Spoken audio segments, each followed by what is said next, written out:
Chapter 1.2 Earthly Living. There was a time when I met myself in the darkest places. It was still me, just unrecognizable. I struggled to see it as my own. Isn't that everyone? Struggled to escape from myself, struggled to love myself. Felt being stuck in my own body, my own life, in my personality, in the history of events worldwide. Who am I? Where did I come from? What is my history? I've never felt I belong here, and people were not shy to tell me the same. Who am I, a stranger walking earthly lands, to tell them otherwise? Tried killing it with pain, simultaneously hoping to be seen and taken into an embrace of a loving presence, no matter whose. And this is the story why. Here on earth we live under a great veil of forgetfulness. As creators who created our own lives, we are meant to remember who we are and where we come from in order to beat our own game, free ourselves from the virtual reality we put ourselves into. But, of course, many lessons will be learned on the way to liberation. One big lesson for me is, no matter what forces are trying to influence me, I, as a spirit, am untouchable and stand above all that is controlling, manipulative, and not respecting others' free will, or not acting in accordance with a primordial intention. I see us as multidimensional beings living all our incarnations simultaneously, where each influences each at any given moment in time.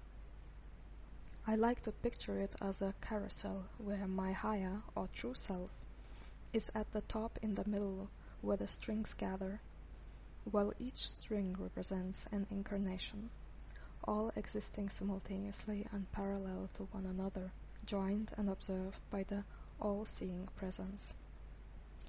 The change in my vibration now changes past or future events as if the past and future are being constantly rewritten according to what in total I represent. If I have a vibration of trauma did happen, and I will feel the pain in the future. If I heal it, my past experience manifests in the way where I don't experience emotional turmoil in a given situation, and in the future I do not feel hurt, because there is no wound to cause pain. What follows are the stories of my past lives, including the past chapter of the present one, in the sequence of my remembrance. What matters is the healing that took place. The rest is only a perspective. My celestial roots, though, are what makes me, me. This way I willingly sit aside, somewhat excluding myself, not being put nor pushed aside. It is a chance that I take. Subchapter: The World. One snowy winter morning the sun was already above the horizon, sending rays of glittering light, and the land was open arms receiving snowy blessings from anticipating skies, when a girl to a Lithuanian family was born. After the dramatic end of my previous life, I needed quite some luck for a good thing to happen. I can't explain how it worked out this way. I just feel that the stronger my commitment for the good felt in the heart is, the more it is possible for something magical to become a part of my life. My mother was diagnosed with what I believe was an early stage of breast cancer. Her doctors assure that it is not yet in a developed stage and she can be cured. The easiest way to do it would be to get another child and let the overgrowth in her breast be flushed out with baby's milk. He was an angel, this doctor. His argument convinced my parents to have another child, hoping for a daughter. I was born, and my mother once told me, one day when I was still a baby, I was drinking the milk from her breast when it got stuck and stopped running. I didn't cry and just kept sucking and sucking until that little something, which was blocking the milk's flow, got out and I swallowed it. That is how my life started. I was 11 years old when my mother and I were talking one summer day in the living room of my parents' house. She was sitting on a couch and I was walking in the room close to her, looking through the window. I don't know what struck me, but I'd gotten an idea and, without questioning it, just said it out loud. I promised my mother to take her to Italy for holidays one day. In my mind I thought I will need 10,000 of money in quotes to do it, but I just noticed the fact and thought to myself that it will still was going to happen. My family was not very wealthy and I grew up having some limiting beliefs about financial inflow. My family would go for holidays at most once a year for a week to the Baltic Sea, which was a 4-hour drive away. That was all I could imagine in terms of luxury for myself as a child. 16 years later, we went for the holidays to Italy. I was living in Switzerland for a few years and had a wish to do an extensive course in Peru and move permanently to Germany. I had a well-paid job and saw the time as maybe the only possibility in the near future to fulfill my childhood promise. I worked 1 year saving all the money I could to make these 3 things happen simultaneously. Funnily enough, I needed to save around 10,000 Swiss francs to manifest it. When we were already in Italy, one hidden aspect of this trip became clear. My promise to bring my mother to Italy was actually something else. At the time when it happens, I will be able to forget and forgive all the conflicts we had over the years, and my childhood wounds would be on a well-laid healing path. A journey to Italy was an important piece to the resolution process, and more ease could enter our relationship at last, leaving long and enduring years behind us. I consider one childhood event to be the most affecting to my relationship with my parents. I was almost 3 years old when my parents, together with my brothers, went to the neighbor's place to celebrate New Year's Eve and left me sleeping at home alone. Guess what? I woke up. I stood up and found the light on in the corridor, but there was no sign of anybody being inside the house. Just a light was visible at our neighbor's window. So I sat on the stairs leading to the 2nd floor, and the rest is just a black spot in my memory. I remember afterwards seeing how they all came home through back door leading towards the neighbor's house, and then there is again just a blackness in my memory. My mother told me years later that they found me sitting on the stairs all scared. I peed in my underwear while sitting, got heavily sick for the next few weeks. She said they were checking on me every hour or so throughout the evening. Nonetheless, it happened to be that one that led them to a lot of regret. I consider this event to be the one that marked my life, my teenage years, and my relationship with my parents and romantic partners to an enormous extent. Because the fact is that I thought they left me, that I'm not needed, that I do not belong to their family, that I am left completely alone. For the years to come, I would share my love with my pets instead of my parents, had depression in the earliest teenage years, and got better at self-healing just after my 20s. The holiday in Italy was the time when we accepted the past, learned from it, and left it in peace without carrying it around as a heavy burden. When I was 27 years old, a very dear friend of mine made the Merkaba activation process for me. It is a process of inducing torsion in a person's heart space by energetically spinning 2 perfect pyramids laid oppositely into each other, a tetrahedron, in the opposite directions at precise but different speeds. A person shall be able to hold a higher vibration field after the Merkaba activation is done, and at the same time some prohibiting energies have to be cleaned in advance in order for it to be activated. Therefore, the chakras had to be balanced first. I didn't perceive any information related to the first chakras by myself, but it cleared the path for my future. I saw my 3rd chakra was blocked. A big eagle was lying on it, protecting it and at the same time keeping it closed. He tore and dove into the inner space of this chakra, opening up a world that was kept protected by the eagle's body is still protected. Sorry. He tore and dove into the inner space of this chakra, opening up a world that was kept protected by the eagle's body is still protected, but in a different way from now on. My heart was like a garden that was being prepared for planting. The soil was prepared, then the water and the energy supplies were provided. That is how it was left for the moment. My throat received some fresh gust of air from the ocean.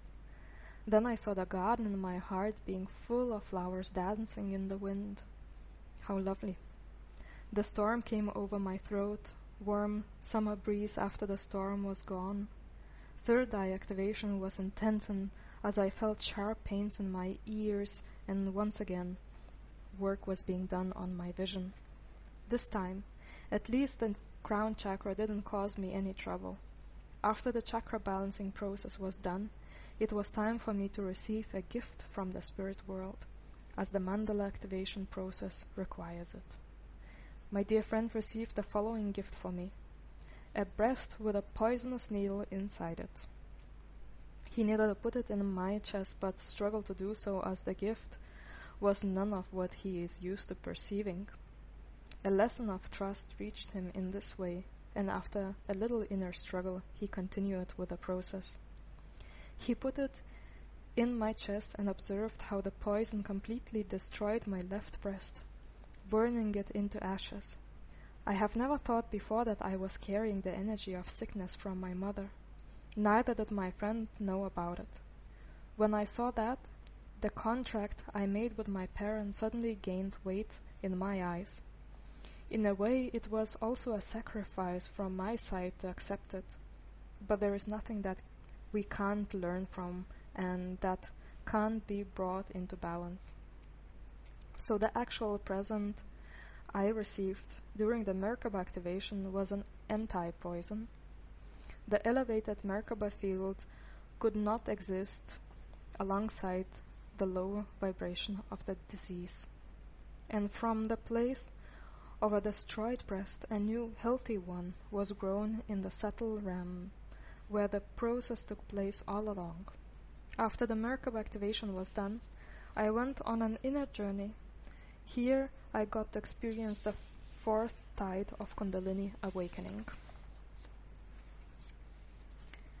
Subchapter: It is Union. During one of my very first deep meditation experiences that irrevocably enthralled me, drowned in the limitless space that was easily accessible for me at that time, I gently started feeling easy, soft, calm, swinging motion, a little bit to the left side, then to the right, by a close call round, and so freely, so harmoniously. Peace, delight, blissful being. That is how I am now, merged with the movement of my surroundings. After realizing the palette of new feelings in me, the image already paints itself and tells me, long, dark green, growing from one root, leaves plant I am, living on the lake's bottom. I softly swing with my whole body to the left and to the right, a little bit around, exactly how dense and warm, caring water that embraces me moves. It waves calmly, dances in the depths of a lake. And what enchants me most is the harmony. I nostalgically recall this blissful state just as nature has made it. A few moments that stayed firmly engraved in my memory. Subchapter: Thirst. A tall, nicely filled, curvy woman with shiny golden skin, rich black hair, a bit atypical for the English environment. There was some sort of healthiness within me. I could feel the fullness and richness, strength and vividness I embodied. So much life force stuck in one land household work. It dimmed my inner fire. In 19th century England, the land was flourishing with economic prosperity. So many inventions came out at this time, and the luxurious oriental art and spices reached the house I was serving in. It was astounding. Even more so, I was wondering if that is all my life is willing to offer me. I could not see that I was there to further learn to be in service, as it is much more difficult to serve casual people, especially at the times when they are mean and unfair, than the masters who strive for enlightenment. This whole lifetime of mine was like chewing on a shoe sole for me. No perspectives, no choice on my own to make. Bubbling in dissatisfaction, observing the human drama inside the house walls, and eventually living the drama myself. As a young woman, I fell in love with a man who would sometimes come to the mansion for a visit. He was my tall, slim, black-haired subject of attraction who also, for some reason, held genuine feelings for me. We became more acquainted with time and eventually fell in love with each other. Although the feelings were mutual, we were of different social statuses and we were forced to keep our connection a secret. Constant hiding and lying just to spend some time with each other had stained our love. He, as a young prospective man, wanted to be successful in the city and offered to have me join him in living an unrestrained common life. I don't know why, but I felt that my presence would be dragging him back, keeping him away from his accomplishments. And so I declined the offer, silently hoping that he would come back to me after a few years when he reached his set goals. But he never did, and hopeful years turned into bitterness and inner struggle, caused by the loss of love. I understand now that, although his love for me was pure, he didn't understand my actions and was not less disappointed and hurt. He lost his hope to be truly happy, or ever as deeply romantically involved. Years passed by, and each of us had slowly forgotten our youthful, blossoming love. When one day, after decades had slipped away, he came to the same house in the countryside he was used to visiting years ago. There I was, older but frozen in time concerning how our bond felt. Regret rose up from the hurt and misunderstandings we both were carrying inside ourselves, hidden away, just like we used to hide our love and affection. What if? What if I had gone with him? What if he came back? What if we could have been happy? Commonly shared regret is what was left to take with us for our old age.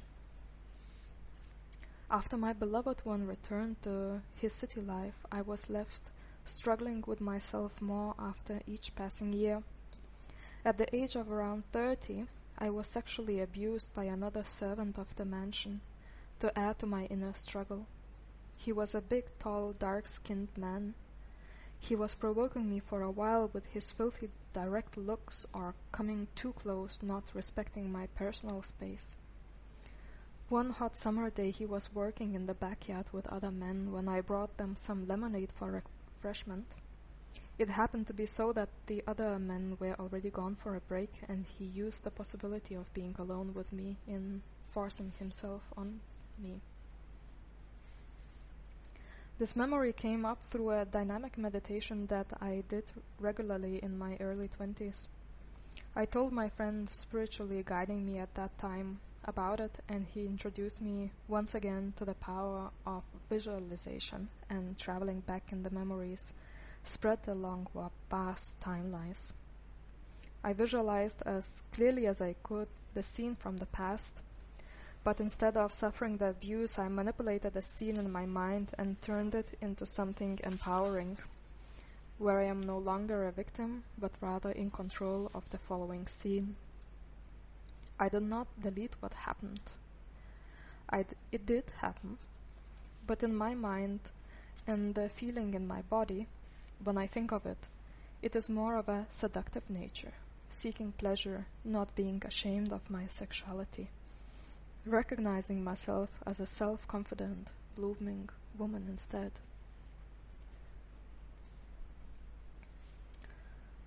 Subchapter: Within Life Cycle. I grew up with my parents, whose house was situated aside from the village and the neighbors, close to the forest. In my late teenage years, I left my parents' house and went to the capital, eventually for studying. Political disturbances troubled my mind, and I decided to move away from the country. It was a very solitary time for me. All that I had, including my family and childhood friends, I left behind.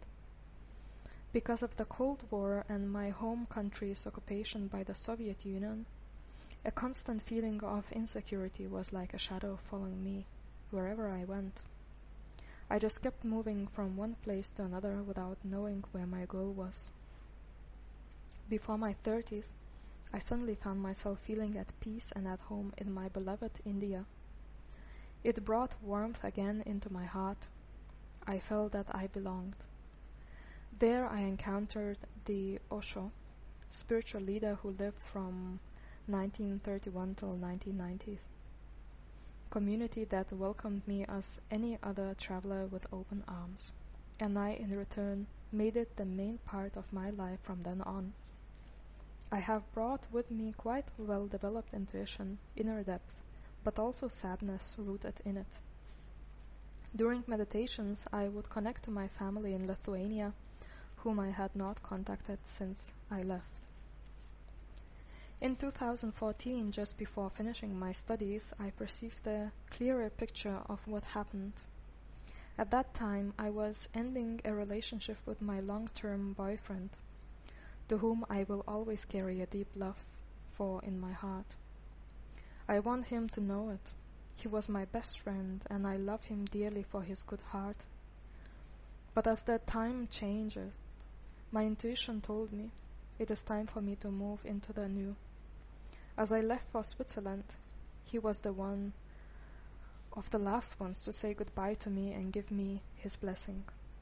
He literally let me go out of love. One spring evening that year, I was walking back home from after sunset through a forest laying on the outskirts of the capital city of Lithuania, where I was living at that time. In the same way that I received the information in my previous lifetime, I remembered it again during my contemplative walk. I saw my parents' house first. My father had an underground, in quotes, activity and worked secretly against the rules of the Soviet occupants. One autumn day, a Soviet soldier came to my parents' house to question my father. He wanted to know if such a person is living here and just intended to talk with him. He was assuming something and was anticipating getting a good reward from the higher forces by revealing some hidden activities on his own. Therefore, he came to prove the circumstances on his own. My father was in the forest with other colleagues, and my mother alone was confronted with this situation. She tried getting rid of the officer by saying that her husband was away for the day and would only be back after work late in the night. But the soldier was of a persistent nature and intended on waiting the whole day for my father's appearance. Sharp inner knowing struck my mother. This soldier wanted to arrest her husband immediately and reveal other participants and their engagements. If he stays, of course he will see my father coming back from the forest and will not leave until he squeezes the truth out of him, or calls for reinforcement, beats him up, arrests the neighbors. The worst-case scenario was painting itself in front of her inner eye. So, she silently decided to prevent such a heavy outcome by sacrificing her own clear conscience. She was a wise woman, and even though she didn't know about karma from her upbringing, she knew that lives bring you exactly the same as you bring into it. It was her conscious choice to shoot that soldier in order to save her husband and other innocent people from more pain. She knew that she would have to pay for it with her own skin, as the law of our universe works both ways. My father came back home in the evening, and they hid the body and soldier's motorcycle in the forest where nobody would ever search for it. To their surprise, nobody dug up the truth in their lifetime. My mother lived longer than my father, and because she did not experience any consequences of her actions in her lifetime, she knew it would come to confront her after the veil of life and death is raised. I perceived her passing in my meditations in India just like now. I knew what she did and what consequences it would carry for her next incarnation. Basically, I thought that she would have an awfully hard life and suffer a lot, and I was afraid to let it happen. I felt as if powerful information was laid into my hands, maybe even deliberately, and I had an opportunity to do something with it. I wanted to save her from more suffering. The solution that presented itself the same way as this whole story did became one of the greatest tests laid on my path. I felt I needed to be personally there for her. No prayers would complete the task. I waited till I received the insight, knowing that she was successfully born again. It helped me a lot that I was not bound to a family or had any other commitments, and I could leave another life behind me once again. I felt free in that sense and felt I had a right to choose to be there in the best way possible for my beloved mother. The last memory I recall from that time is of having 2 cyanide pills in my hands. 1.5 months later, I was already an embryo in the womb of my new mother. I was not a happy and doubt-free person, and I knew that by living life with such a package of feelings, I would also have to experience my share of struggles, which I did. But the love that drew me to make this decision was much stronger than any struggle or sadness that came alongside. Love dominated my next birth circumstances, and I reached my goal of meeting my former mother in her new form. We fell in love as teenagers, brought colors into each other's gray lives, and slowly but steadily found more of our strengths together again. We shared our paths for 5 beautiful transformational years until my inner growth demanded me to go forward, out into the worldly unknown, as I felt we were both on firm, although different, spiritual paths, with known dangers of bad karma lurking around. He had found Tibetan Buddhism for himself, and I was blindly following my heart. Each life is precious, and all forms of life shall be treated with respect. With this incarnation, I overcame my fears and changed my limiting beliefs. But life is to be lived and cherished. One can achieve so much liberation once adulthood is reached. It must be used as a great gift in order to create beauty, spread love, and help others to do the same. My story is not an example to be followed. I have agreed to reach some states of freedom in my time on earth, and most of my learning stages include courage, trust, and certain amount of pain. This lifetime is just a step in a far bigger journey. It's my individual path, not somebody else's. Each of us is being tested in life in very unique ways that are meant just for us. What is right for me can be completely wrong for you. The trick is to recognize tests when they come and make decisions out of love for yourself and the others involved. I must say, these things do not happen by themselves. Inspiration is one thing, but taking action is something different. Nobody forced me to make any of my choices. No great force was pushing me in one direction. They were simply possibilities which I recognized and acknowledged. I needed to make a very practical decisions and to choose if and what I wanted to make happen. Sometimes my intuition was clear, but my mind was filled with irrational feelings. That is just how it is. Some ideas seem so innocent in the beginning. They start nesting in my head and, with time, acquire more and more space for themselves until I will get no peace until I do it.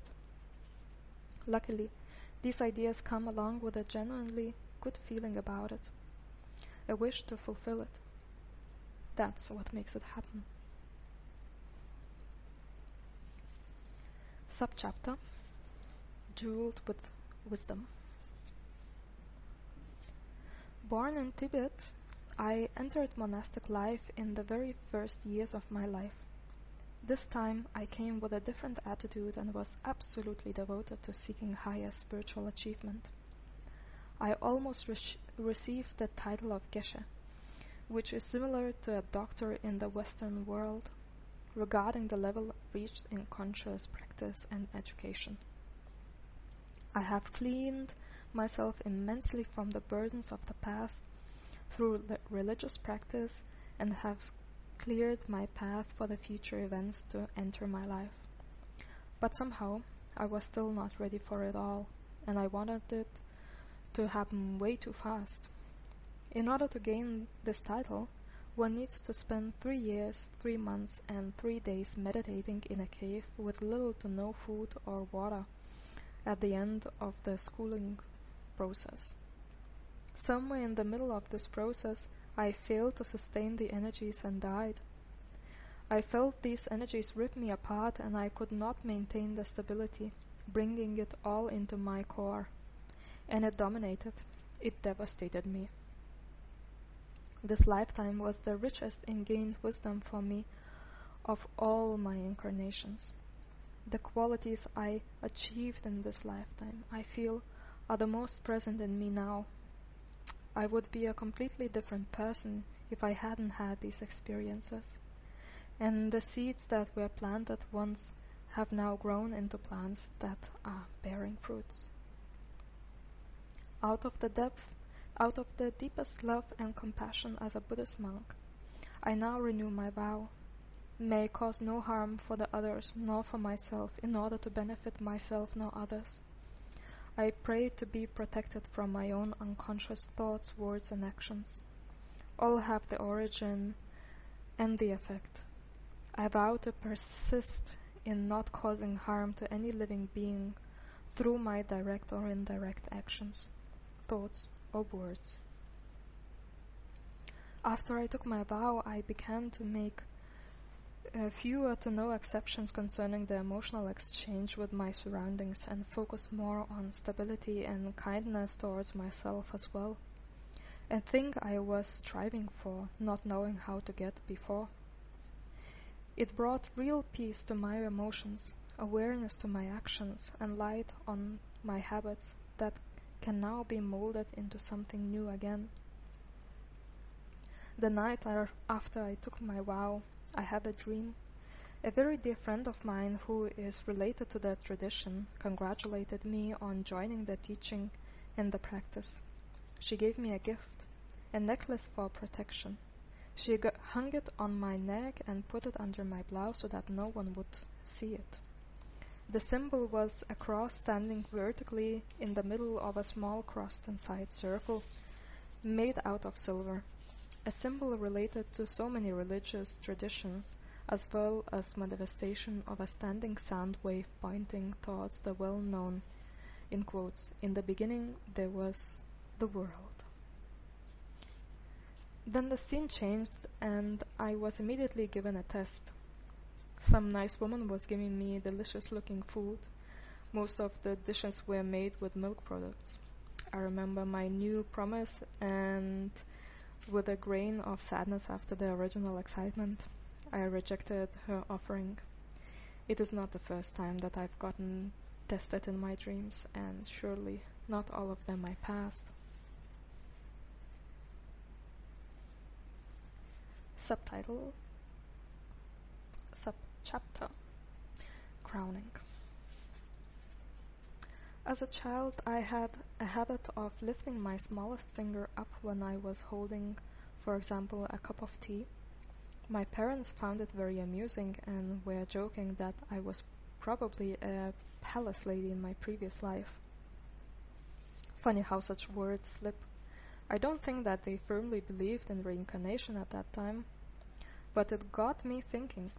I was testing inside if what they said was true, and my feeling gave me a definite no for a palace lady and a definite yes for previous incarnations.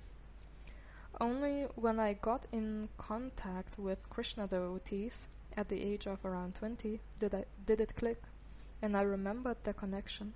Priests are ringing a bell held in their first two fingers with the smallest one uplifted in their daily offerings.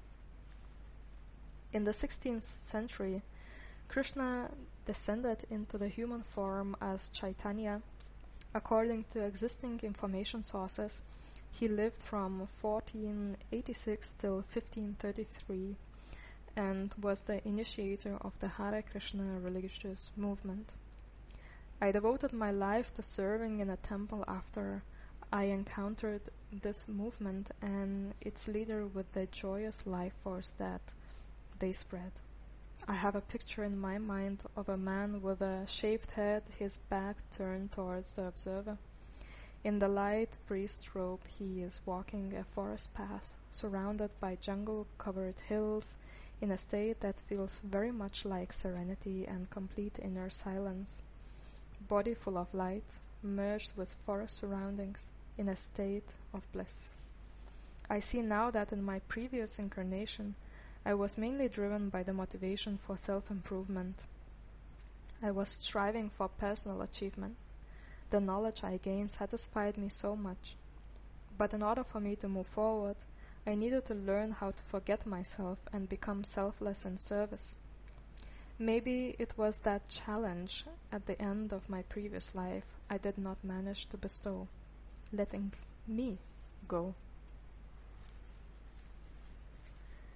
Secret Andean cactus medicine Wachuma, also known as San Pedro, uplifted me only in our second physical encounter high by the Andean mountain lakes called Quinsacocha, in the native Quechua language meaning 3 lakes, to the vibratory levels of this incarnation. At least it was the first glimpse into the frequencies I am meant to integrate again. Just after discovering the love for my Tibetan brother and renewing our existing connection, we hiked with a group of the ritual participants up the mountains on more than just a windy day. It was mighty. No layer of clothing helped us to hide from the cold gusts of air. By the time we reached our spot for the official ritual opening, coldness had spread itself through my body. Sitting by the giant rocks, facing the shimmering blue water, the grass bushes make such fast movements my eyes can't separate two from one. Shivering inside, I found myself back in Siberia. I was brought there through the medicine work a few times already. My grandfather had the destiny to spend 7 years in the Soviet concentration camp, and I bear the memories of his experiences locked in my body. This time, though, going again and again into the freezing snowy lands is more a blessing than an ancestral work for my family. In previous days, the topic of inner fire was brought up a few times. It really rang in me. I feel how my whole body is contracting from shivering, and the tension even between my organs is growing. A thought came to my mind to put up effort into relaxing this inner tension. It doesn't change the fact that I am cold, whether I feel tense or not. so why not relax? As I was focusing on working against the contracting forces, my mind drifted elsewhere, to what was being said by the ceremony leader, to other participants, and to the magnificent high-altitude nature. As I came back to focus on my body, I was shocked to find an ease. Winning the battle in loosening, not letting the tension-creating influences take over, turned out to be the key. The genetic imprint of my grandfather's experience appeared as a trigger, chosen so cleverly in order to activate the experience, in order to activate the knowledge of Buddhist practices lying covered with dust in my knowledge shelves. I could maintain my body temperature for the rest of the hike, my feet and hands sweating, in the end warming everybody's hands with mine and even giving them access to the warmth of my belly. To have freezing hands laid on the sensitive body part, to the astonishment of everybody, including my own, gave me absolutely no discomfort. As our ritual Wachuma journey continued, I spent some beautiful time talking to my Tibetan brother from back then, remembering our bond. He remembered those times no less than I have as the core of our beings. Main character qualities were molded and shaped exactly in those spiritually oriented places. Through the day, my vibratory level increased an endless number of times. Every time an elevation took place, I needed to focus, to concentrate in order to keep walking and stay on my feet, to hold the intensity that wanted to rip me apart. And when that frequency would come close to an integration, I would start relaxing, expanding in my focus, being able to communicate or sing again. During the last descent, before the sun went completely below the horizon, hiding behind the massive mountains, I felt so seen by my brother. He knew me then, which helped me remember the energetic states that were accessible to me back then. Next thing I knew, I was in my Tibetan monk body, feeling low in height, round in shape, and so light, almost buoyant. It was the most realistic experience of living my other incarnation I've ever had. The journey back home didn't stop my process, so the medicine continued to bring me into ever higher vibratory levels for the whole day. Step after step, level after level, I entered the Krishna priesthood incarnation. It was made clear to me that I am yet to integrate this one, containing still undiscovered qualities, just like I did with the previous ones. But this time, it's not about the pain nor remembering the wisdom I gathered. It's about living in my natural state as a godlike being, or maybe just my mind not intervening too much. My mind must be left behind for this task to be accomplished, and the vibratory level is higher than my body is able to maintain at this point in time. The preparation has already started. I fear what will come might be the challenge I'm going to rate as the heaviest one once again. Subchapter: The Fortune.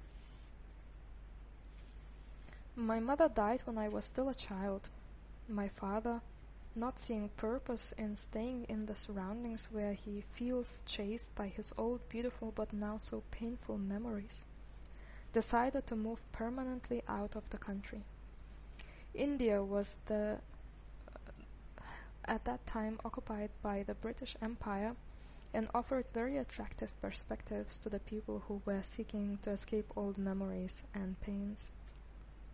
He got a work position there and was sure of our beautiful future before we left England for good. We took a journey over the oceans and arrived in India in 1912, when I was around 14 years old. I loved India from the moment I saw it. All the colors, the nature so radiant and alive, the warm tropical weather, the warm-hearted, chatty, open people, quite the beautiful opposite of what I've known till then, and my joy, my fascination, enabled a fast adaptation. Soon after, my father married an Indian woman, also a widow, a mother of a boy slightly older than me. I remember us becoming very close very fast. My stepbrother was teaching, or better to say, reminding me of the art of meditation.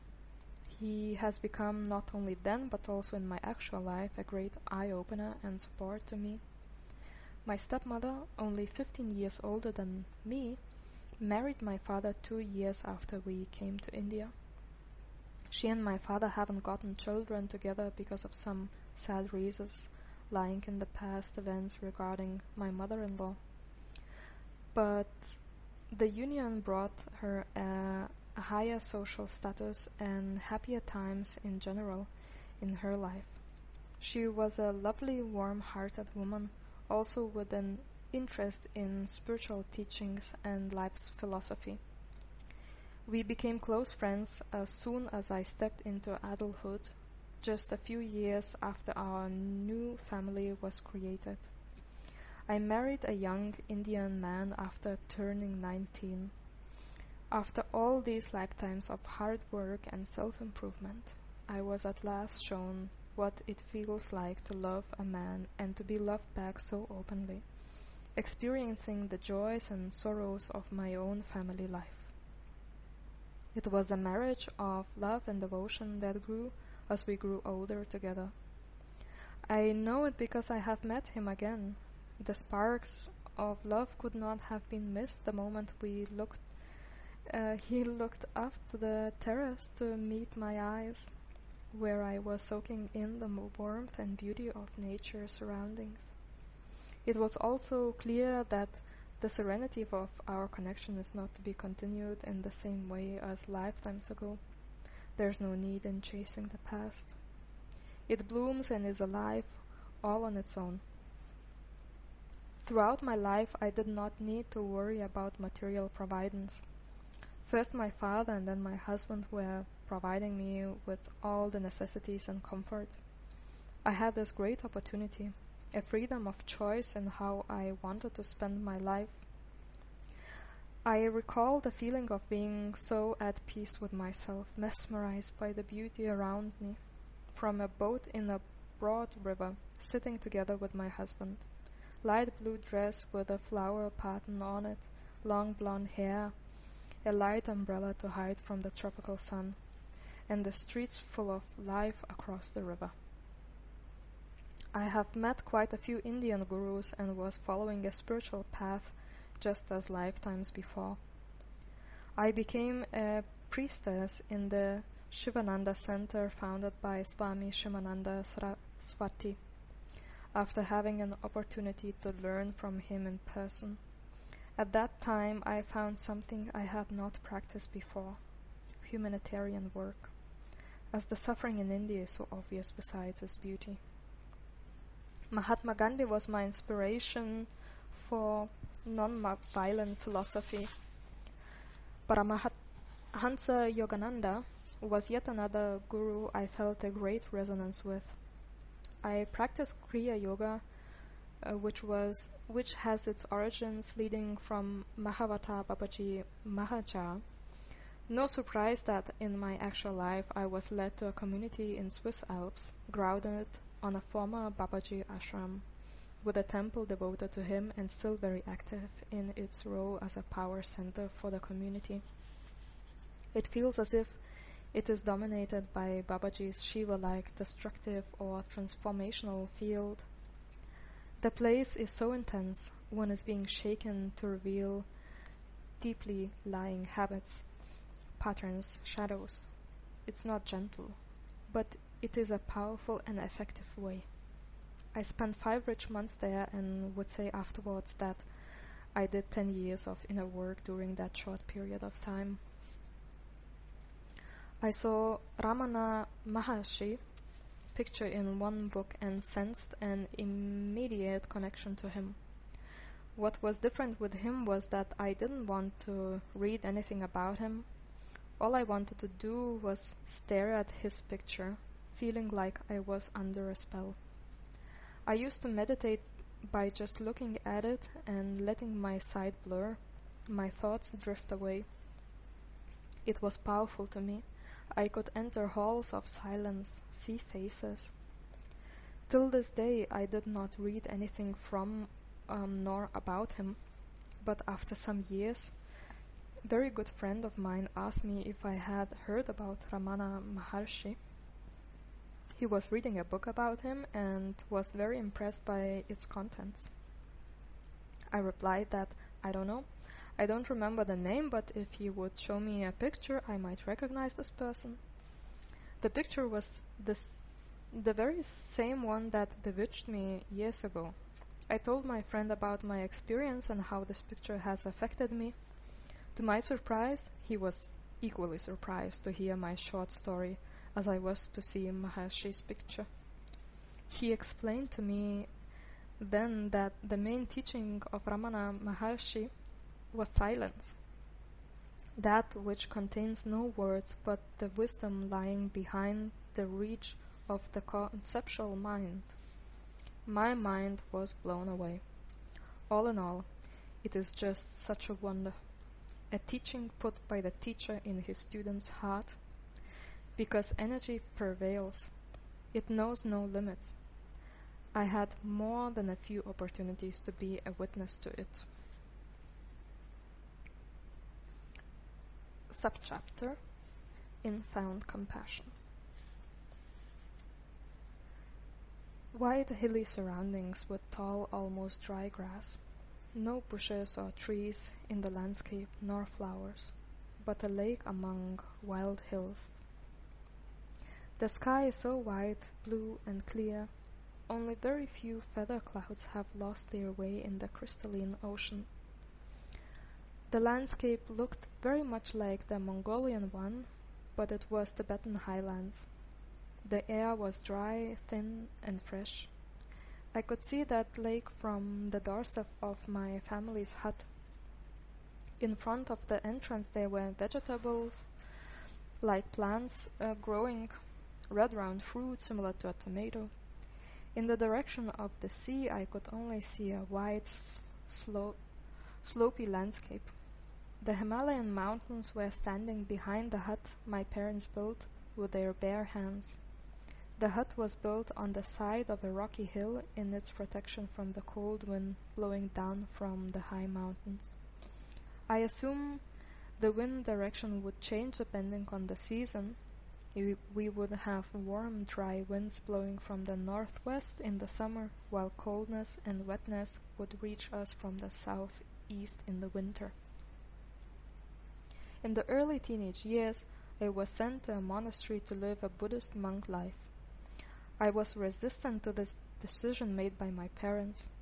I did not want to live the life of discipline and devotion, but rather a simple family life with a wife and children. And after I came to the monastery, I needed to freely take the monastic vows and let my head be shaven, which was also an act of confirmation and stepping in, with my own free will. Luckily, a brother monk who went through this process some time ago had compassion for me and held a space for me to deal with all of my emotions and inner struggle without rushing me to proceed with the process and shave my head. When I was ready, he helped me shave. My life suddenly became dedicated to Dharma, my actions counting for the benefit of all living beings. My whole long life I spent as an ordinary monk and did not strive to become a lama, a teacher. But my monk life brought me into my heart. I understood the teachings of the heart and practiced them diligently. Though I still kept carrying resistance deep within about the wish that was taken away from me. I didn't know that all heart wishes are meant to reach their fulfillment, thus in a very divine order and time. My wish to live a family life was realized lifetimes later, but that inner struggle stayed with me till the actual lifetime as a pattern. I keep on exchanging it with the acceptance of guidance and trust, knowing that I am being provided with the best opportunities and my imagination fails to depict the beautiful life I am being prepared for. In my heart, I know the universe wishes me to experience exactly the same wish fulfillment as I do. What mother would not wish her child to experience what's best? And still, she keeps protecting me, guiding me around deep wells. When I was already in the second half of my age, I was going to visit my parents who were still alive and my homelands. On the way back, I encountered a lonely 5-year-old child wandering without purpose, looking lost and uncared for. He was staring at me for the longest time from the furthest distance while I was approaching him. Maybe he had felt some hope arising in those moments. I asked him where his parents were, and he said that they had left him alone on earth and went to the heavens by themselves. This child was an orphan, and the only way my heart would accept the situation was if I took him with me. Life brought me a companion for my old age. The little one brought so much joy into the monastic life, but we too always shared a special bond between us. As my old age was slowly approaching me, my little friend was slowly turning into a man.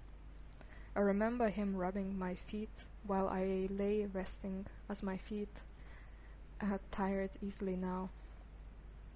I told my friend in one of those moments that next time we meet, I will be the one rubbing his feet.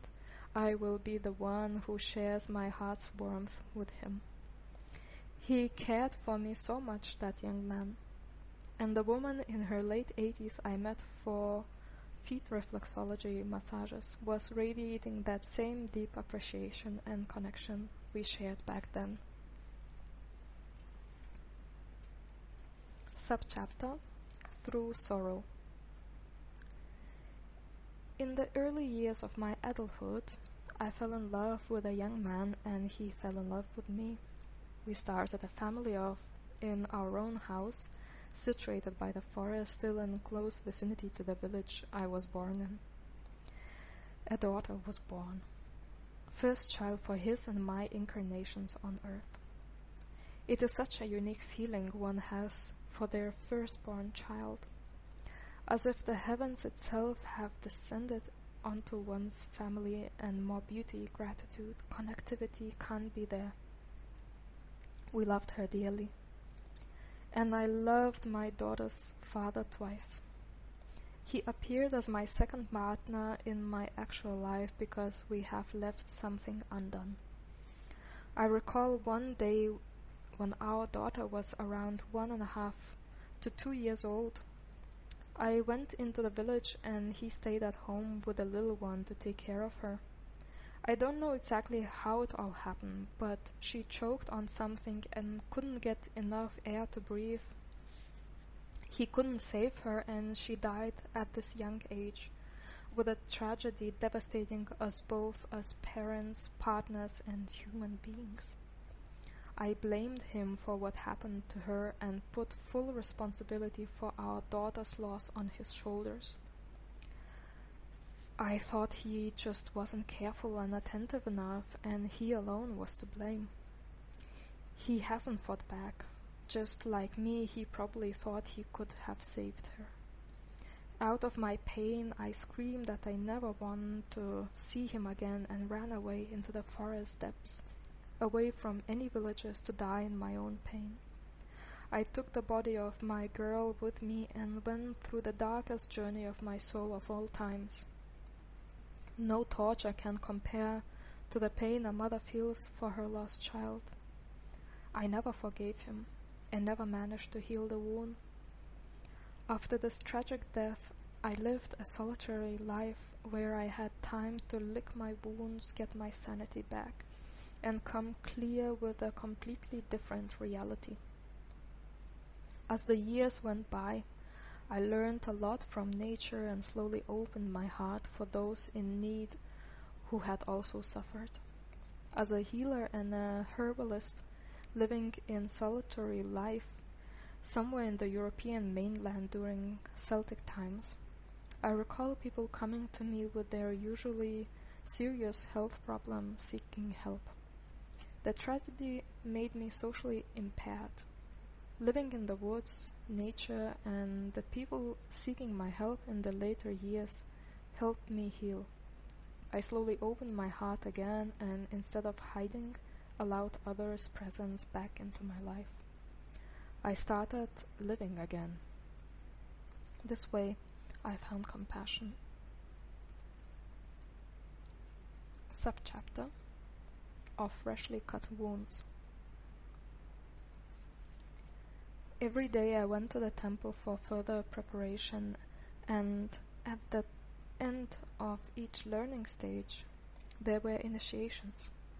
Initiations were conducted and led only by one priest or priestess who had been recognized at the time of their birth as the gate opener for specific realms. The star alignment and the knowledge of astrology, which was common knowledge to be gained as a temple servant, were enough to tell who was capable of what in the future and what was awaiting them in terms of priesthood and the nuances of the specific realms they would be trained to maintain a connection with, transmitting the frequencies of these consciousness levels to our earthly planes. I was the one born with a potential to connect with the crystal realms, just like my mother. Crystals, so I was told, are beings of non-duality consciousness. Just like the water, crystals came down to Earth from outer space. They didn't go through their first experiences on these planes, but came already in a very much evolved state down to Earth. There were those who were the gatekeepers to the animal kingdom and more specific animal realms like poisons. In my time, the priestess keeping the consciousness of poisons was creating rituals for everyone ready to uplift their physical consciousness level to one their souls were already adjusted for. The rituals would involve scorpion or snake poison, the latter one being much stronger and used only for advanced practitioners, and being applied to a person receiving the upgrade. Its sole purpose was to help adjust the nervous system to the higher streams of energetic downloads. And of course, the person would be trained through this ritual to endure the pain. I was given only the scorpion poison in my time as a temple servant and apprentice. The other important ritual was overseen by the high priest, who was the gatekeeper of Earth's consciousness, the level of the whole of nature and the planet. This ritual was being conducted in the desert, close to the rocks and the surroundings where some trees and other plants were growing. This was the lion's resting place. The lion was seen as the greatest animal in the animal kingdom and the keeper of access to Earth's secrets. The lion would show himself if the initiates were ready to enter these worlds with their consciousness. The high priest was participating in the dialogue between the animal and the human as a communicator and translator. The initiate would then need to fully overcome survival-based fears to be let into the world of secrets. If the initiate was not ready, the lion would return to their living environment without giving much of their attention, and it would be taken as a sign of a need for further preparation in order to be allowed to approach the lions again. The second chance was not granted as easily as the first one. Some would need to train for decades in fearlessness to deserve the lion's presence. I do not remember this initiation of mine, but from the feeling and the signs enveloping in my life, I know that a lion approached me and I touched his head, first with my hand, then with my forehead, and we went out into the unearthly spaces I can hardly pinpoint in my mind. Nature is full of signs, allegories, extensions, repetitions, fractals, movement in beautifully predictable but endless variations in forms like spirals and paisleys. If only we could see them, read them, and gently follow them as well. My journey as a future priestess was not meant to come into fruition, just as my mother was not able to hold her stable ground. Those realms of crystals away from the dualistic selves are so incredibly attractive. My mother would spend more and more time in those spaces and would be unwilling to come back to sustain her body, to ground what she has gotten access to, until one day she just didn't come back. I was around 8 years old then, and I was claimed to be the only one living in the lands of pharaohs, having been born under the stars showing the crystal realms. And so, my education as a temple servant began at the youngest age. A lady from the palace accompanying me was allowed to approach the temple only to a certain distance. There an elder temple servant, the initiate into the poison realms, would greet me. Being an unique privileged position, she would be the only one allowed to see my transition. Her purpose was bridging the worlds, standing on crossroads throughout many of her incarnations. She would take me to a single chamber to change my clothes and transform under supervision, and transform my role from the daughter and later on wife of a pharaoh into a priestess under supervision. In the temple, there would be 3 people joining my daily practices: the highest priest, the elderly temple servant, and a young girl who served as a gate opener to the ritual spaces through her natural, unique channeling capabilities. I grew very close to this girl, who was just 2 years younger than me. We grew together in sacred environments from the earliest age. She was the one who knew me so intrinsically well, and I could understand her unique gifts and daily struggles to sustain them. We were temple sisters, trusting each other with our deepest thoughts and worries. Even though our bond was made me happy and light, I still felt the weight of the responsibilities awaiting me as the future high priestess. My dear sister, on the other hand, feeling blessed to serve with her gifts, was rarely in control of her body and the energies taking over it. Her embodiment was to realize complete surrender. I was a medium, a psychic. I could communicate with the other side, but I could not see my own future, and I could not understand why. Lifetimes later, it became clear to me at last that the future is undefined, unpredictable, always changing, and there are only possibilities for future outcomes, and that the most probable outcome is sometimes just best not to know in advance. Hence, I could not understand and forgive myself that I did not notice the tragedy coming my way, even though I had been prepared for it my whole life. It was a big lesson that hit me hard. I had landed in very godly circumstances, as I now perceive it. This lifetime is of great importance to me because it marked me with the knowledge that spirit and matter are one and the same, matter being merely the reflection of the spirit realms. I had all that any human on the planet has ever wished for: love, respect, power, devotion, trust, acknowledgement, wisdom, abundance, and more. I experienced these qualities in their richest manifestations. It was a life full of joy, and I could not think why someone would ever not want to continue living. I can hardly describe how good it feels in a body that is filled with the qualities mentioned above. Living in a body temple that has grown in harmony, love, and respect, relaxation, confidence, and health thrive in it. There is a feeling of ease and joy. No single worry was living either in my body or in my mind. This state I can recall. Many people, always ready to fulfill all of my wishes even before I would speak them out loud, surrounded me. My servants were so focused on me, they basically lived through me, absent of their own identities. Sometimes it seems to me that every job I had in my later incarnations was just for me to experience the other side of what the others had provided me with back then. Cleaning, serving, dressing, washing, massaging, counseling, teaching, and even washing my butt.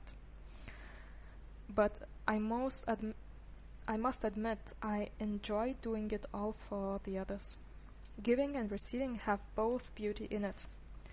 I now know how it feels to receive and to give. I have a feeling that our connection reaches beyond our earthly experiences. I have heard and read so much about soul groups, collections of souls born together as one, with the same qualities, intention, and purpose, bound to each other as a single unit that goes through time and space in order to gain wisdom, increase their ability to love and experience life itself. For a long time we traveled as one, and all that was gained was spread through the body of consciousness in no time. But when the division started, we started walking in separate directions just to meet again and put what's learned back into the shared pot of consciousness. These souls that were divided from one original group share a deep connection. They have the same moral values, similar qualities, and knowing of the existence of one another, and they feel recognition when they meet, as if one has known the other for centuries. There are endless amounts of soul groups, each bound to make the journey till the end as one. We'll meet again and find home in each other's presence. From the moment I was born as a soul, you were part of me. In fact, I was we. No boundaries, no separation. I recognize my love in you as you recognize your beauty in me. We met again in the Amazon rainforest, joining a course for shamanic initiation. Funny, because both I and my dear brother had to put quite some effort into coming to it at exactly this time. But the feeling was very strong. Now it is a must. It was perfect in so many ways, also considering our fellow travelers, people we met, the time quality of change that we all were so ready for.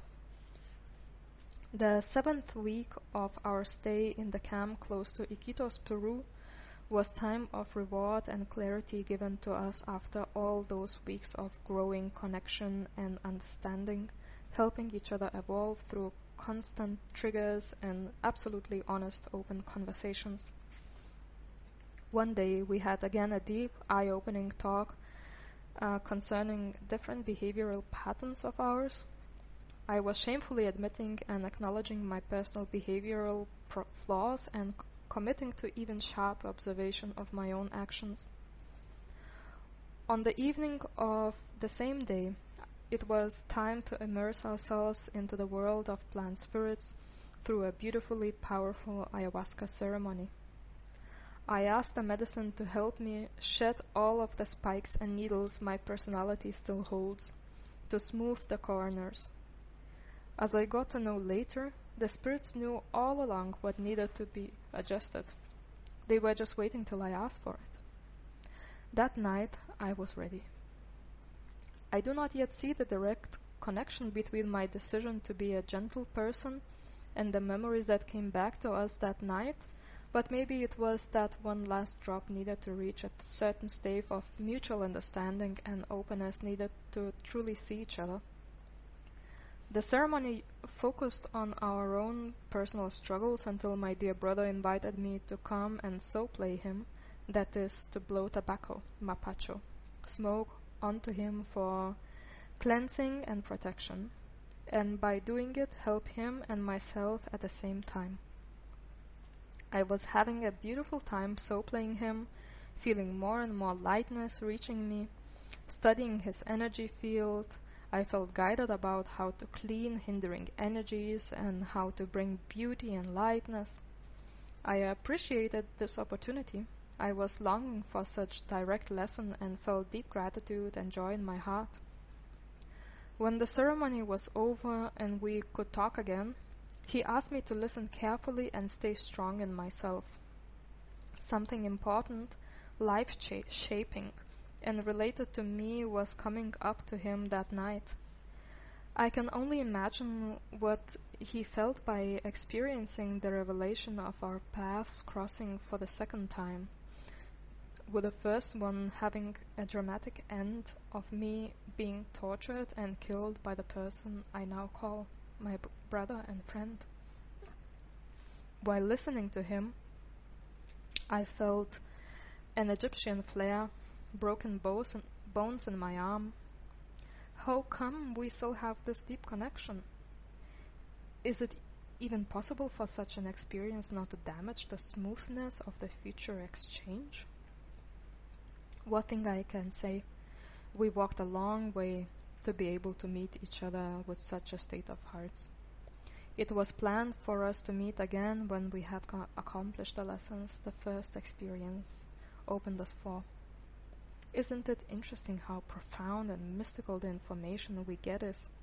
Who could have known that those words, "help him and by doing so you will help yourself," carry such a tremendous impact? The next day we made a ritual and I signed an invisible contract of unconditional love with the offer coming from his side.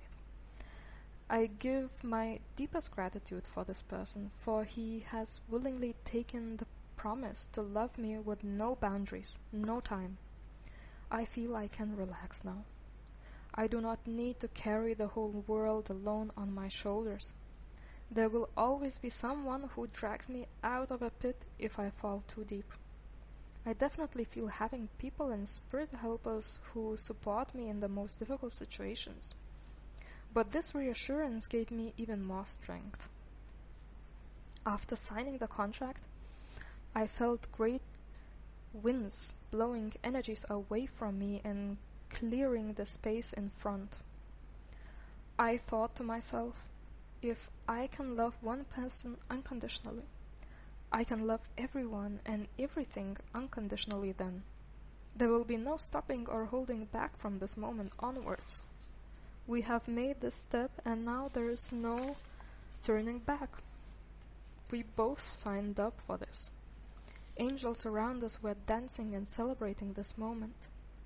The next day he explained to me that in all my previous lifetimes, I was carrying a burden that belonged to him, which he put onto my fragile angelic wings through the cruel actions he took upon my body.